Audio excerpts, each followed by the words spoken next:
I mean, number one, we all know from the experts that if you have to play fast, you have to practice fast. So people always think they can start things and then slowly click up the metronome, but it doesn't work like that. You get to a certain limit and suddenly you cannot keep going like that. Welcome to the Bulletproof Musician Podcast, where you'll learn how to practice more effectively and perform better under pressure with insights from expert musicians and the latest research in performance psychology. I read this quote on the internet years ago. I don't know if it's a true quote or not, but it's attributed to Leopold Auer. And he supposedly said that if you practice with your fingers, you need all day.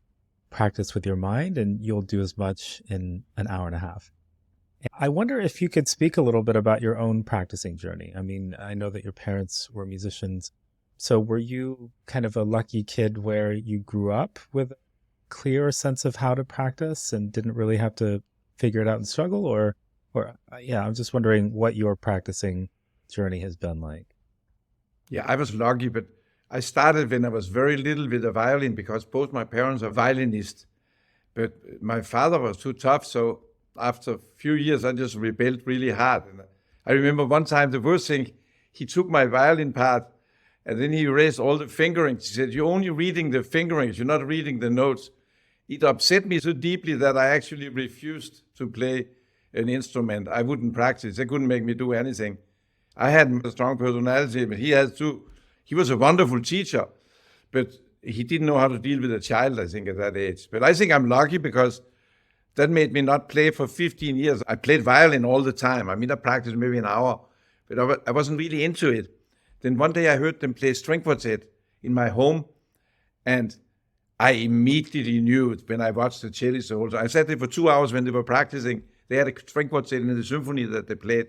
They played a lot of concerts. It was really deeply one of the late Beethoven quartets, and they just felt, oh my God, I said afterwards, I want to be a cellist. I want to have a cello. And they got really excited, so I got a cello really fast. And I said, I actually need your help for practicing because you're really good. So I said, if you give me like 2 or 3 lessons a week, and in addition to my teacher, they found me a wonderful teacher. But then I would just do what he said. He read everything about the violin literature because he was a natural talent, my dad, so he could play anything. But then when he started teaching, he wanted to understand it. So of course he read the Flesch book, all of everything that was written about the violin. So he really knew, he really understood how to practice and how to go slow and out. Because I had a lot of questions, but there was nothing that I would have problem with because I really wanted to do it badly. And I knew he had the solution. He was actually maybe even a better practicer or practicing than my teacher. So I could improve incredibly fast because I practiced a lot. So I knew from the beginning I would have a lot of problems. I'd just go, how do you do this? How do you do that? So that was amazing. But many times the young students, they don't really want to do it. They want to do it, but they don't have this burning desire. So I think me waiting that many years created this like burning desire for doing it. And I actually never lost it since then, the burning desire for our profession. I think you've spoken about that elsewhere and how that's a type of talent maybe, or that's a key ingredient that's hard to do without. Have you found ways of maybe not sparking an intense level of desire, but have you found ways of fanning the flames in your own teaching and working? You have to. When you teach, we have to find in each person we teach. I find, of course, the old teacher he's a king or the queen, and the student has to obey order. But I find I'm searching for whatever is innate, original talent in a student and try. It could be like in sports. It could be anything else. Find the interest that the students have. Especially I taught a lot of younger high school students that would have to play because they wanted to, maybe not major in music, but they want to go to a school, so they had to be really good. So I find lots of reasons to give them motivation.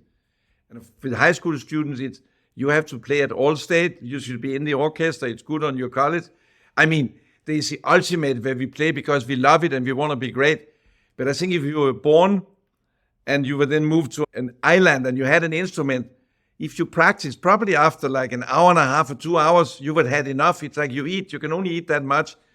And for practicing maybe 4 or 5 hours, if you really want to become professional, there needs to be a goal and like an ambition, like into the future. Could be a big competition, could be a job, could be get into a school.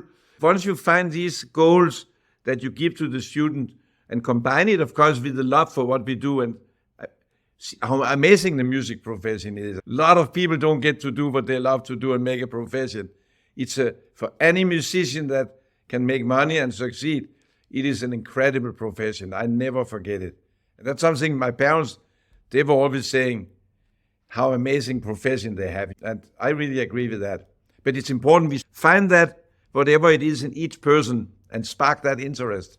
I have a related question about talent that I think I heard you speak about elsewhere, but sort of related to that.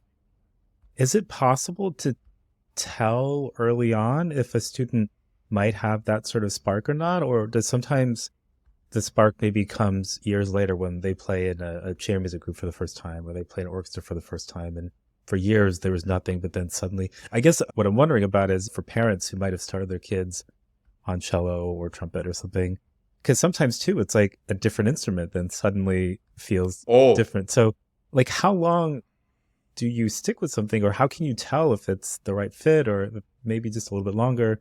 Do you know what I'm asking? It's not a very organized question. Yeah, I totally agree. I've seen people that had no interest, and I used to just take anybody, but now when I'm older, I really don't want to teach younger kids that don't have an interest in it because it takes so much energy. And I have a lot of energy, but I want to put it where it really is important now. It used to be, I had unlimited energy. So, because when you have a student that doesn't want to do it, it takes so much energy to make them do it. But I've seen students, they seem when they were young, they were not so interested in it. And then suddenly they go to college or they go senior, junior in high school. And suddenly it's like they totally fall in love with it. And they just didn't realize.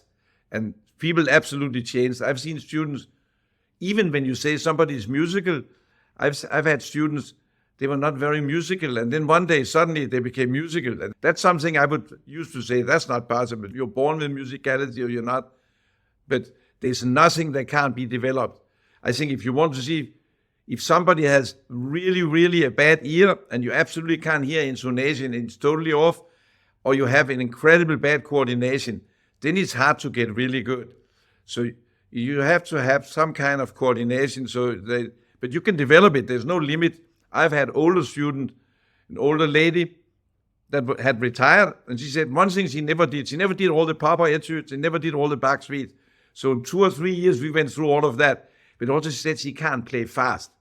And after like a year, she could play really fast. So there's no limit to what you can do. But definitely that change of going from not having a real interest and suddenly something wakes you up, I've seen that many times. And that's amazing how you can't say something, this should be this or that should be that. There's no limit. The reason why I asked is because it's related to, I think I heard you say on a particular video, maybe it was the Meadowmount video, where you thought once upon a time that you'd be able to judge talent relatively easily. When you saw it, it's like, you know it, that's a talented student. And then you see somebody else, it's like, no, that student doesn't have talent. Yeah. But then I think you started over the course of your career, it sounds like, to realize that that's not actually very accurate. Absolutely. Can you say more about that? I mean, again, I think, that also has to do with maybe a younger kid hasn't seen all the possibilities there is in music. And suddenly, as they develop, they start hearing, wow, when I play with the piano, bass line in the piano, or see how the harmony is changing in that chord. And then I react in the cello to that. And when suddenly people start realizing music is not just playing that one melody, but there's so many things going on. And also behind the music, when you start feeling and sensing what is the true meaning of that. So when people start relating to that, I think it changes something in how you react to things. And once you start hearing all of that, and when you practice in a different ways. And I think it wakes up. But sometimes it can be, I've had a student that said, I'm sorry, it's personal, but I think you fell in love with somebody. You are in love with somebody, I'm absolutely sure. And sometimes I'm totally wrong, but 90% of the time I'm actually right. And when a person, maybe for the first time, a younger person, suddenly fall in love with another person, it changes how you feel things and how you perceive things.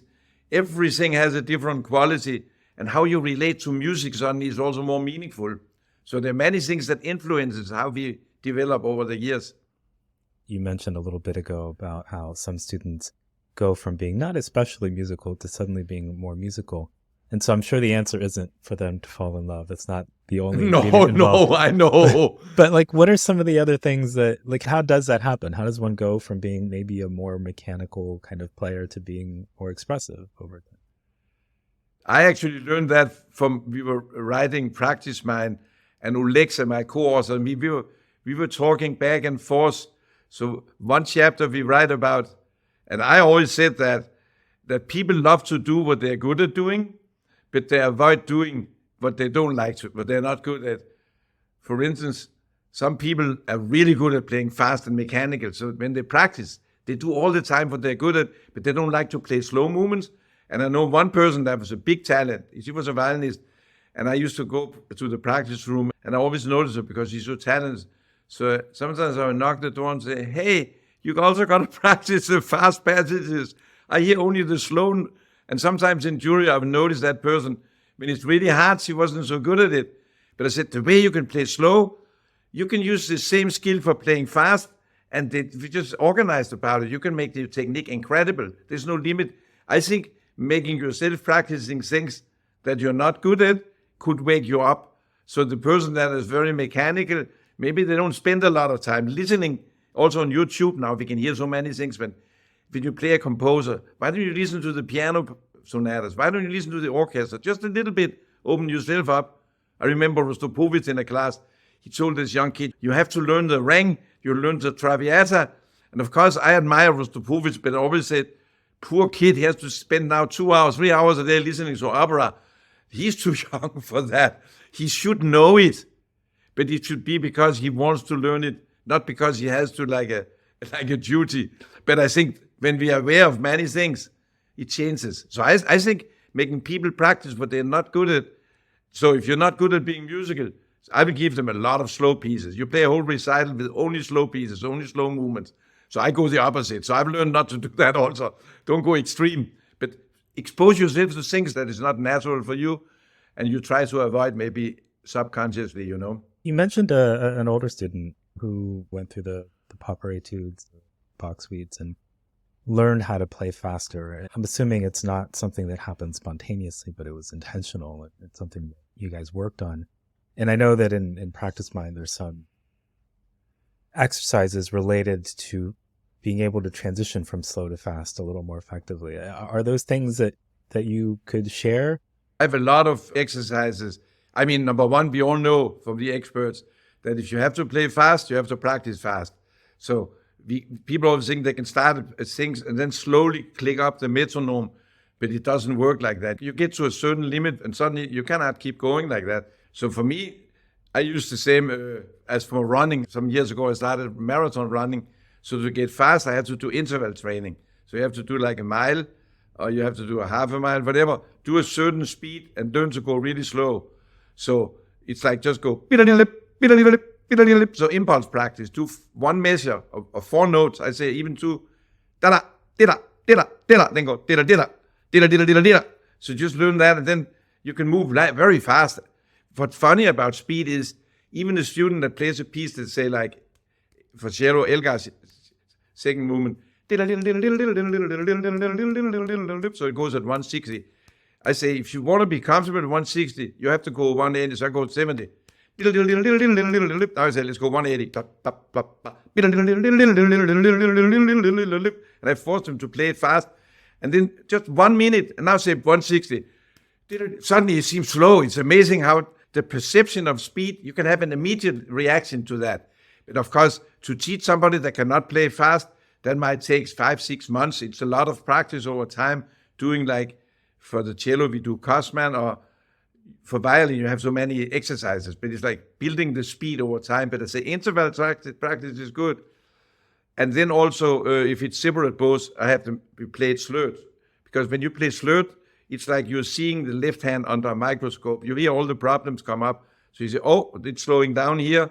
Or if there's one finger that's a little slower, it's also important we use, not a lot of people use too much just the finger motion instead of using that motion is the strongest and fastest. So combine the rotation of the forearm together with the fingers. That gives, because sometimes they just isolate there and then it gets stiff in here. So you have to, when you see people that play without practicing, like Baroque, I mean, I'm sure he practices, but always the way his fingers are just like, he rotates like beautiful. So, he practiced a lot when he was a kid, but I'm sure he can play without practicing. And people like that, it's just like, they have an amazing technique, but they definitely don't, like with violin Czerny exercises, people used to isolate, it's very bad. It's good exercise, but you have to rotate. Is this the sort of thing that it helps to have like an outside observer for, or are these things that with videotaping maybe we can figure it ourselves? Because some of those things, like the rotation and so forth, I don't know that those are things that we naturally intuit. Do you know what I mean? I think our tendency is to try harder, not necessarily find ways of doing less or more easy or more efficient. And so if somebody is studying on their own or kind of working and feeling stuck, going to friends a good idea, or finding a teacher? Or how does one start to figure out some of these things that they may be doing that they don't realize that they're doing? You're absolutely right. There's nothing better than feedback from anybody. But of course, if you have friends that plays and you have an older friend, but sometimes a young friend that's younger, they're little kids, they're very intuitive. They know things. I remember playing a recital in Houston where I taught at the Moore School of Music, University of Houston, and I played a recital. And I remember after the concert, my son, he was just 4 years old. He said, Daddy, what's funny is in the beginning, you look so small, he said. And in the end, you look like a giant, he said. How could you change from being so small? How could you grow like that? So I said, I'm sure I didn't grow. I probably was very nervous. So I go like that. And in the end, I felt more comfortable, so I opened up. So that made me go back and think, how do I play when I feel really comfortable? And then I would learn, actually, if you're nervous, just start moving the same way. The funny thing is the nerve goes away as soon as you, because you go like that, and then it doesn't sound very good. So then you get even more nervous. So if you just look at yourself and you play the best, and then try to do that even if you don't feel like it. And as soon as you do the physical motion, your nerves goes away. But about feedback, there's nothing better. I have all my students, I encourage them to teach each other. And I actually taught, maybe the best lesson I ever taught was in a pedagogy class where I had a student that was going to a competition and she was not ready. She had one piece I was still missing. And I said, pedagogy, we need today to teach that young student the Bach prelude of the Sixth Suite. We have a whole hour, but she has a competition tomorrow.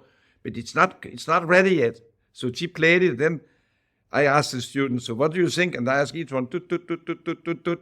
And then 4 of them pointed out exactly the right thing. So I said, okay. There was many right things, but it's like, this was the order of this. There was maybe 3 things to fix, so I took the most important first. And I said, who can teach that of you? Okay, you do it. Or why don't you tell me all what you think? So they said it. Then I said, the first idea, the third idea, can you do that? So all I did was control what we implemented, but it was none of it was my idea. But it was all, I just knew what she needed, so I helped control that. And it was unbelievable. In an hour, she played it 3 times better. If I taught the lesson myself, she might have played it a little better, but not this improvement. I think having everybody there, we were all like really into it. It was an amazing experience. It taught me, it's amazing how, when you see the same thing, how we all see it different. And feedback is important. Your fellow, your friends, even non-musicians, you ask something, they might say, you look a little funny there. Why are you raising your arm so high there?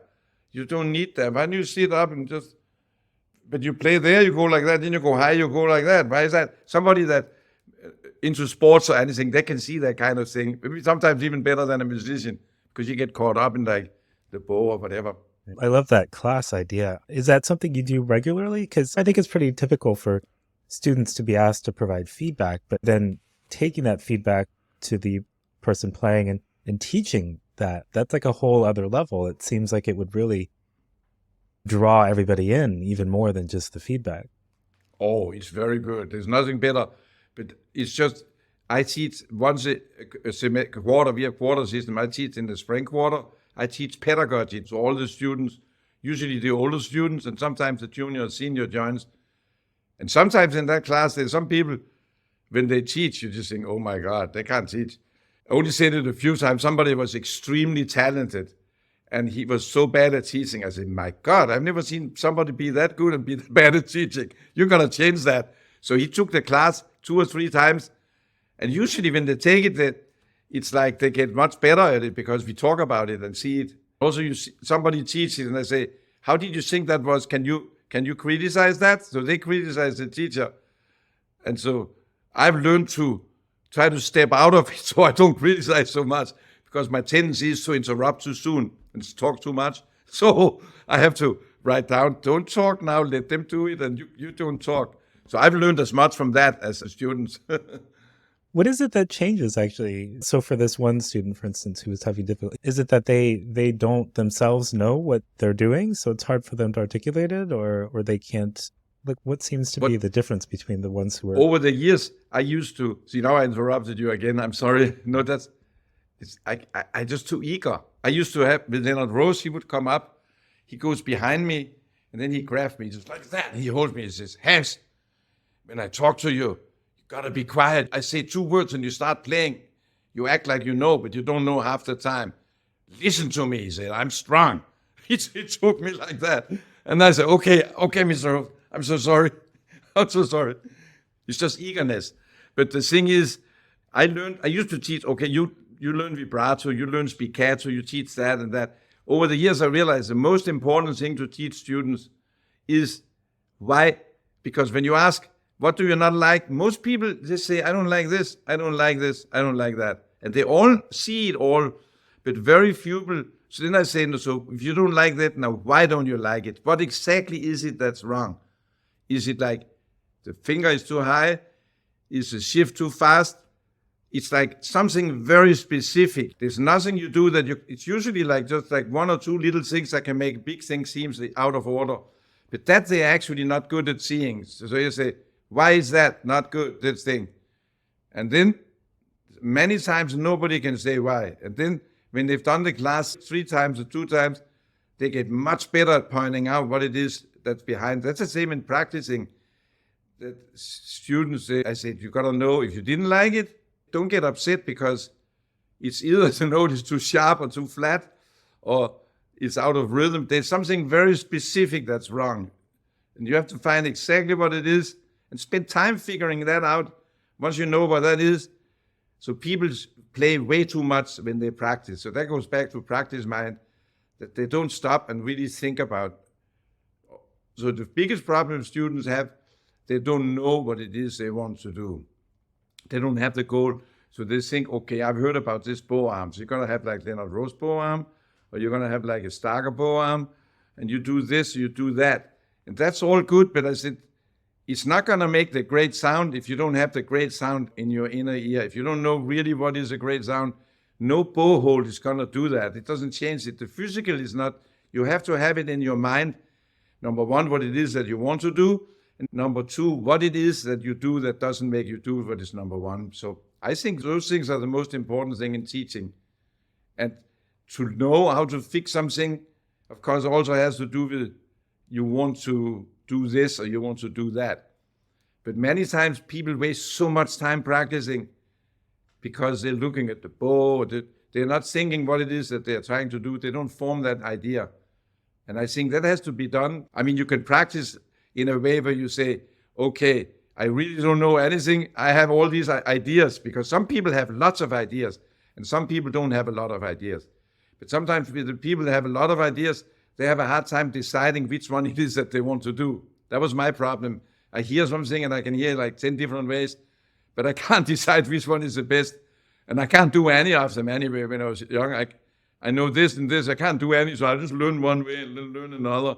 And then figure out, when you're young, you don't know which one is the better. So that's what we practice for, figuring out what we want to do sometimes, and also then to do it. Actually, that's a good question. How do you decide sometimes when, you have a few different ideas on how you would like a particular passage to go, and you could make a case for either of the 2 or 3 ways of doing it, and you can't really come up with a definitive, do you just like pick one? Or like, do you know what I mean? Like, how does one know, okay, you know what, this is a good idea, it makes sense for now, I'm going to move on? That, of course, you can see that at different levels. For instance, if I teach younger students that are just learning, and I spend my time teaching them to play the instrument really well. So I always say, you have to have it that is absolutely in tune and has beautiful form and rhythm. And then if they start, say, don't just focus on these things first. But if you're at the highest level, when you're starting to really understand, then it comes down to, so okay, you're going to play Bach. Now, what style? Nowadays, the styles are changing, of Bach. So I think some people want to play Baroque style, and some people are still into playing romantic Bach. And I was brought up where we play like Fournier or Tortelier or Casals, all of those guys. It's very romantic. Of course, when the student is with the teacher usually is a great performer, if like it's in a college. And then the student will try to emulate the teacher. If you had Jan Staker, all the students would listen to his recordings, and they know that's the ideal for what we're trying to do. We're going to try to sound like Mr. Staker, and he plays Bach like that. He was very specific. So that's easy if you have a teacher that recorded so many times and you want to learn to play in that style. So now with Bach, for instance, I think the Netherlands Bach Society, it is a beautiful tradition there where they have lots of recordings with many players. Many of them use Baroque bow and even use the modern bow in the style of the Baroque bow. So there's one violinist, he recorded all the sonatas and partitas, and it's absolutely beautiful. But it's like the highest level of playing he plays. It's so beautiful, it's fantastic. I start telling the student, listen to that. It's a good style to have a little bit of Baroque. And then if they start being interested, now I can start teaching them. So I think it has to do with what is the style you're trying to play. If you're going to play Tchaikovsky concerto, who are you going to sound like? Do you know yourself? If you're a really strong personality, So it's like having that specific goal. So of course, without knowing that, you can't really decide all the details. So I'm going to use like a lot of vibrato. I'm going to play like, let's say, Mr. Staker, not so much vibrato, like compared to Lynn Harrell, but there was a lot of vibrato. I saw a masterclass with Joseph Silverstein where I taught at Congress Strengths. He was at Columbia University that summer. I think we were at Barnard College. But so he gave a masterclass, and I learned incredible amount from watching him teach. And I also got to know him well and spoke to him many times. Had lots of questions about his relationship with Dönitz, because Dönitz was sort of a fascinating teacher in the violin world back then. But I saw with Silverstein, he said, so you play this? Now, if you played it like Anna Bülsma, or you played it like this person or this person, he said, then you have all these options to look. So I just saw how he did not limit how he perceived the world, but he had a vision where he looked for everything that actually was good, although he had a very strong personality, and he knew exactly what was good for him. But when he was teaching, from that moment on, I changed, wow, it's nothing to do with me. I was playing a lot at that time, so it's always when you're a player, you want the students to you have to be the leader. But actually, from the moment when I decided here in Northwestern not to play so much, but put all my focus, I feel actually I'm a better teacher because they're not limited about my ability to play.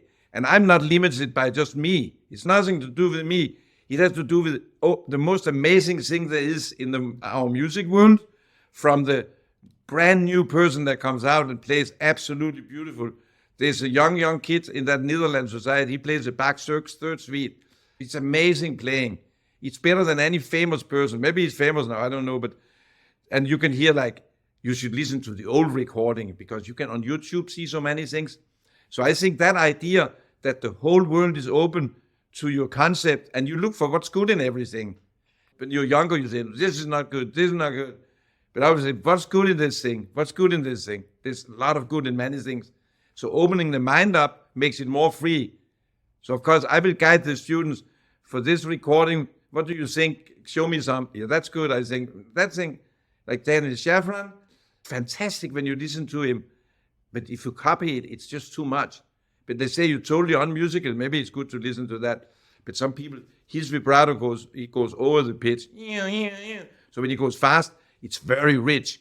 It's like in the flute world, the flute player all agrees. For violin and cello, we vibrate from the pitch and back. And some people say up to the pitch. But actually, it's better when you think, So a student of mine said, really rich vibrato is 2/3 under, 1/3 over. So you want it really rich, but you don't go 2/3. Saffron goes a lot over. So with the flute world, I had a flute player show me all these tapes where you have all the flute players analyzing vibrato, and you have them all, they always go, it's all the way back to like the famous flute players, Rampal, and then all the way, he has the best sound when you hear it, but he vibrates over the pitch, go over the pitch. That's why it sounds a little bit like saffron. But for me, that flute sound is just amazing when I hear it. But when I spoke to some flute players, they said, no, you're going to vibrate under the pitch.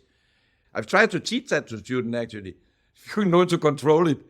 But so all of that has to do with what we want people to do. That was a long answer, though. No, it's great because it actually reminds me of something that until now I wasn't really sure if it related to the music world, and I think it could. I remember seeing a TED Talk some years ago about how because of the internet, because of YouTube, dance styles have evolved much more quickly than they otherwise would. Because if you have people doing a particular kind of dance in Brazil, then a different kind of dance in Japan, and then something else in Europe, those people would not see what the other dance communities were doing unless they came together in person. But because of YouTube, you see these folks in Denmark doing this and these folks in Seoul doing this. And very quickly, these different styles can become adapted and changed and modified and tweaked. The idea being that this evolves the whole field of dance even more quickly than it otherwise would. Maybe I'm wrong, but the tendency, I think, when we look at other musicians on YouTube is to like compare ourselves unfavorably to them. It's like, oh, I can't do that fast, or I can't do this kind of spiccato, or like they're playing so much cleaner and more in tune. I think we tend to focus on those kind of mechanical details. But it sounds like from what you're describing, if we use YouTube and the internet as a way of seeing other people's approaches to the same pieces, it gives us more options, I think, like you said, to choose from. Is that part of developing a concept of style? Absolutely. I think the internet, it has made string playing going up much faster, the cello playing, 100%, because you see like, and I learned it from the students because when I was younger, I remember sometimes feeling intimidated by listening to a lot of things. And if it's like another young person the same age and they're better than you, it feels actually bad. And I didn't know how to, at that time, I didn't know how to perceive that. And I never spoke about that with anybody. But if somebody told me, hey, I learned it from the students. I had one young student, that was Brandon Joe. He listens to tapes. He says, this guy does this. He listens to all the winners of the big competition because he wanted to do it. And it's like, he goes to the tapes and he listens to all the rounds, and he improved incredible from that. And he taught to me. I started doing and tell everybody, yeah, because there's always this, you feel insecure about yourself, many things. So if you hear something that's like that, it's makes you afraid to listen to it. So my experience with Silverstein, and then seeing Brandon being so not fearful, but he just listened to it and said, that's really good. That's really good. I'm going to do that. That changed. So I told another student that's very, very good. I said, you got to do the same. You got to listen to it. Because I say, do you hear who won that competition? You hear that? See what they do. Wow, it's amazing. Don't put them down. You try to be able to do the things you can't do that they can do. And then I learned that from Pierre Degorski one summer. I started with him in Denmark. His best student was Erling Bløndal Bengtsson, a phenomenal cello player. He's like world class. He taught in the end at Michigan, but he never got to be a household name because he was an incredible cellist. I mean, he was in Europe. But Pierre Degorski said, if you see another musician that can do something you can't do, go ask them how they do it. And if they won't tell you, just steal it from them. Just be able to do it. He said, when I played with Heifetz, I learned to do downbow and upbow staccato at an incredible speed. He said, I could never do it before. And he said, my trills, everything, I had to improve it because Heifetz was so amazing. So he had an incredible influence on me. I wish there was a really great transition to this. Maybe there isn't. It's one of the things that I've been looking forward to asking you. Might have been the same Meadowmount video. You said something, if I understood correctly, about how a strong sense of pulse or rhythm and technique are related. And I wonder if you can expand on that a little bit and explain what you meant by that. Oh yeah, because whenever we play a passage, we are playing notes in time. So, and when you see like the best gymnasts, they do their floor exercises, if they don't have timing down to an absolute precision, they won't be able to do it. Same with the skaters. when they are skating to the music, they have to be absolutely in sync with the rhythm of the music. So whenever they do these amazing moves, they happen exactly at the right time, and they have exactly the right amount of doing it within time. So I think many times when people don't have a really solid rhythm, I've noticed their technique is not so solid and it's not so good, because when you play like and if you go they don't have that solid rhythm. It doesn't give the impulse to the fingers. So I think I've learned over the years, it's just from having had students that were actually, one student is extremely talented. He has an extremely beautiful tone. But when he plays something technical, difficult, he would have trouble. Then I realized it's his sense of rhythm. So I spent a lot of time. I'm not even sure he knew that, but I used to say, your rhythm. That was that. And once he learned to time everything, it's also realizing that the faster we play and the faster the rhythm go, the slower we have to move the notes relative to the time. What people often do is they speed it up a little bit, they rush a little bit, and there's not enough time. So we have to think, bop, bop, bop, bop, diddle, diddle, diddle, diddle, diddle, diddle, diddle, diddle, diddle. Make everything very precise in between the beat. So I think understanding timing, because movements happen in time, so time is the key to do anything, how much time we have. One thing I think is amazing that I didn't know, because we always say you have to anticipate. So, and I have taught that too, because I learned it also from start. Of course we have to anticipate, but you shouldn't think about it, because the brain does it automatically. Because we say shift ahead, da, da, da, da. So I say, whenever you shift, you should always be in time. It could be in a slow time, but always do the shift in between. So, because people go da, da, I say no. Da, da, da. One thing you can move ahead, you can move a little early when you go slow.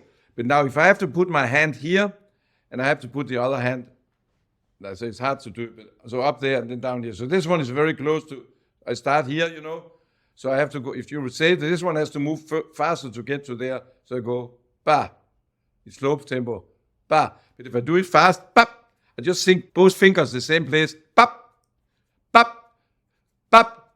It looks like it moves slower, but it moves faster, but I guess it's the camera, bap, because you just think the same place.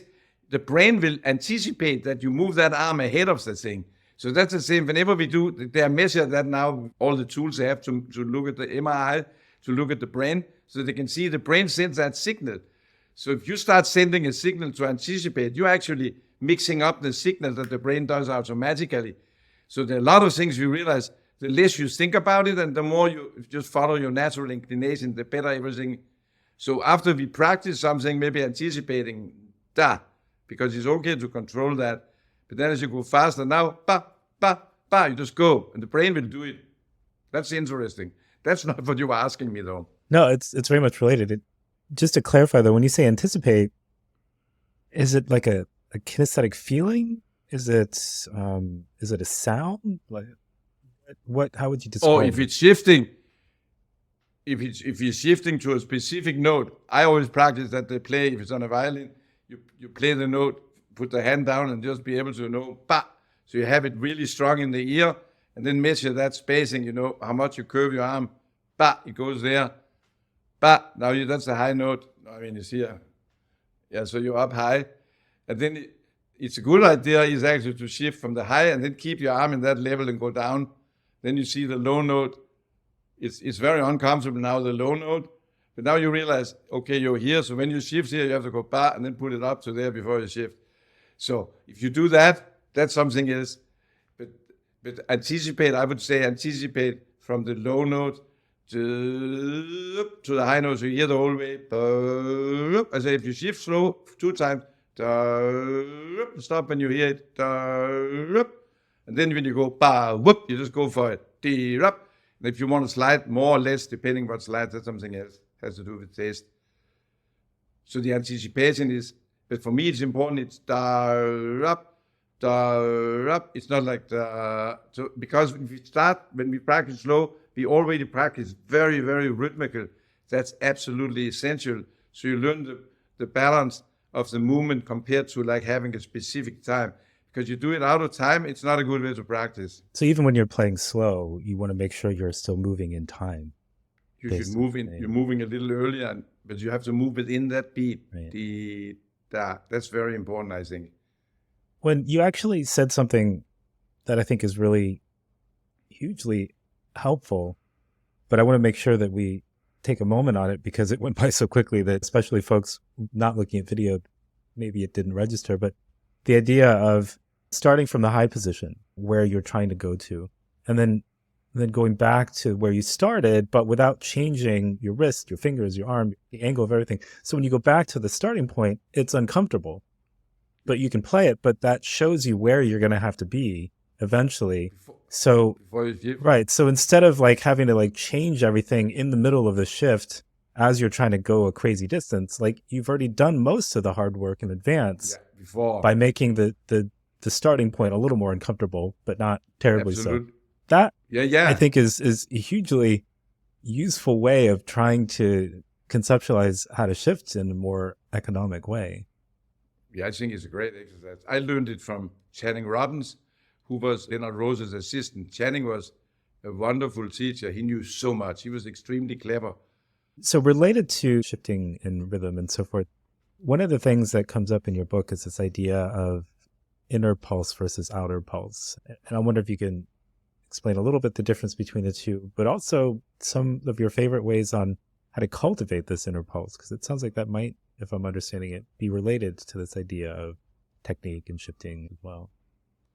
That's funny. I read once, and I cannot find that. I've looked for it for many hours. I read a thing about Baroque playing, how they actually perceive you have the phrase and the longer, stronger beat, but then you have the pulse of the piece. But then you also have the subliminal pulse. So if you're going maybe but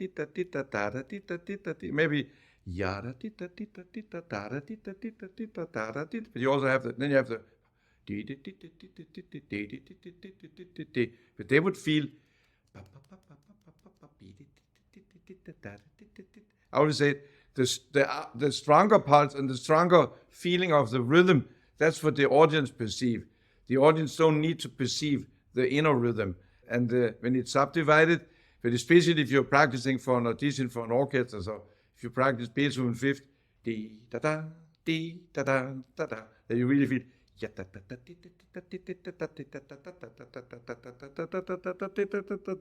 so you're having that inner rhythm in many passages. It's something that people, once you experience, you have that intuitively. You don't think about it. It just goes there like, but it's a way that monitor you, so you have control over the pulse, over the larger meter. That's something that I remember Leon Fleischer used to talk a lot about, thinking the half values of notes. And I think his teacher also used to talk about something related to that. I might be getting the quote wrong, but I guess Schnabel used to say something like, when you play fast, you should think slow. When you play slow, you should think fast. The idea being, if you have a lot of fast notes, think the larger things. And when you have a lot of slow notes, you kind of fill them in with smaller pulses like you were just describing. And the thing that I love about that is it actually forces you to be very much engaged in what's happening right now. Also, it's hard to worry about what's coming up in 2 lines or the next big shift when you're actively engaged right now. Yeah, that's right. That's a great point. So another thing that I found really interesting in your book was that you devoted a whole chapter to octaves. And I think initially looking at the contents, I was like, oh, that's interesting. But then you make a really strong case for why that's included. And I wonder if you could share a little bit of why a whole chapter devoted to octaves. Oh, because like Kageyama said, the octave sets the frame of the violin hand.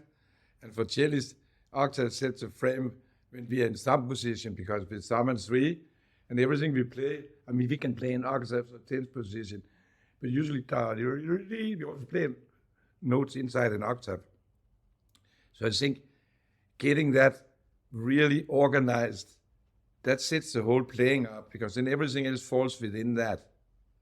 And I think octaves is actually what also our set is, and I didn't hear it there the first time I heard it from my dad. He's always said, play the low note really loud. When you focus on the low note, then you'll automatically. I remember arguing. I had a student, and I still regret that I didn't say, no, it's wrong.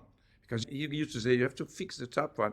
But actually, since then, I've realized when people, if you listen to both notes, it's too hard to fix it. If you just focus on the low note, your high note will automatically fix itself. And octaves, once you get the feeling in the hand of playing really strong on the low note and really lead with the low note, it's very easy to do. But I think it's important to practice octave from the top and then go down, because it's easy to slide back down. Sometimes from the cello, when they push up, it's easy to pull. So I teach them pull back, but also pull up. So on violin would be the same, pull back, but also I would try to anticipate in the upper arm, so you move ahead. So the motion is actually, you pull both ways. You don't push going up, but you pull going down, and then you come in, and then you pull going up by being ahead in the upper arm, so you pull it ahead. So I think once you get that feeling for octaves, but a lot of people, they avoid practicing octaves. And so then before concerts, they spend hours and hours practicing their octaves. And the more you practice them, the worse it gets. I did that myself. I realized always, wow. And then 3 days after the concert, I played. Wow, it's so easy. I can actually take a cello and just play octaves now, even if you don't practice. It's just something, it's really not hard once you get the right feeling. But if you do it, if you try to play an octave, the main thing is the sliding. It's a sliding thing. So you slide, and then always you have a scale D, D, D, D, D, D, D, D. So D, da, D, D, D, da, D, ra, ra, re, ra, re, ra, re. Not E, ah, ah, ah, ah, ah. It's also that octaves is constantly moving, that you don't have one octave here, and then the next one there, but it's like da, up, da, up. So the octave is there the whole time as you slide. So it's just very smooth. And once you get the right feeling, I say, don't try to play in tune. Try to do it the right feeling, and then it will be in tune. But if you try to play in tune by controlling too much, it's very hard to do. It's almost impossible. It's like jumping from here to there to there. You just slide, whoop, it's easy, and then do. So I find learning octaves can change your technique in a tremendous way. Well, it's interesting that you wouldn't stop on each note. So it's like your fingers are constantly having to make those adjustments organically as you go up through each note, as opposed to arriving at each one. Yeah, I really like that. Yeah, it's really it's cool. just smooth. Yeah. Tear up, tear up, tear up, tear. Yeah. Yeah, and that lower note thing, Franco Gulli actually said the top notes you just need it there a little bit for a little tiny shimmer. You don't actually need equal sound on the top note. And he demonstrated 50-50 and like 80-20, whether it was Paganini or something else. I don't remember exactly, but you don't really notice that much of a difference when the top note is equal to the bottom, or if it's just a little tiny shimmer. It makes it so much easier to not have to constantly worry about 2 notes simultaneously. Also because the first overtone is an octave. So when you play the low note, you're already playing the high note because it's already in the lower note. So even when it's a little bit out of tune, if you play it a little bit loud on the low note, it's so close that the vibration will actually make it sound like it's the same note. Another thing, I have a recording of the Rococo, and I know when I go, I think I just play one of them, the low note, really loud. People have said, wow, that's really in tune. I say, yeah, because I don't play the high notes. But people that know, they hear it in their mind because you already hear the pitch in your head because you know the piece. So even if you don't hear what you hear something else. And then the people that don't know, they don't know, so it doesn't matter. I'm not saying to cheat. I just remember I said, yeah, but that one, see, that sounds in tune, but that one is, I think I just played the low one. I didn't do it on purpose, but that's what it is. Anyway. I know that you have a whole other book on intonation that we could go to, but is there anything that I should have asked and didn't ask? No, but about intonation, I say, if you have a great intonation, you don't have to know any theories about intonation. It's not necessary to know anything, except if you're a teacher. For me, was like after many years of teaching, I will make students play in tune because they're not going to be happy if they don't do it. But it's very important. It sounds good. But sometimes I saw people go, I heard them 6 years later, it's out of tune. Why are you playing out of tune now? You never did that before. So I realized when you have an amazing inner ear that can just hear everything, it's just intuitive. You don't have to think about anything, and you do different ways of tuning. People do that instinctively. But if you don't have a really great ear then having theory about intonation is a system whereby you can teach yourself to have a better ear. So you can always go back and do that over and over. And I remember a student, he's a wonderful cellist, but he didn't always play in tune. And I asked him, do you mind I put in the foreword about our experience together where I talk about, he came one day and said, I found the 7 passages on the A string, because I always spoke about it. I said, I never knew that. He said, here, when you hear it, I can hear the F, I can hear the 7th overtone on the G string ringing when I make it really low. So that tells me now I have to make it a little higher so I have a point of reference. I said, I didn't know that.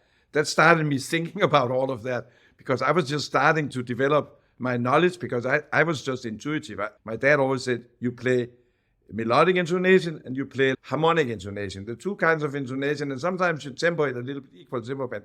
But he said melodic, you have the high thirds in the major and the low thirds in minor. And then when you play just, you have the lower thirds when you're playing chords and stuff. So he knew that, but he could not really explain it. And I remember I was writing this book, actually. I started doing it while he was dying. I was there with him. We had agreed I have to be there. So he was very positive. It was a great thing, but it was not his time. He was 88.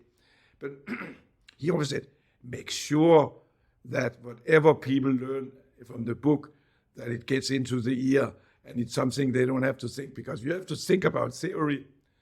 Nothing, everything is in the ear. You have to perceive it. So I use it only as a tool for training people that can understand it. They can train the ears. I have many students, they learn to play absolutely in tune.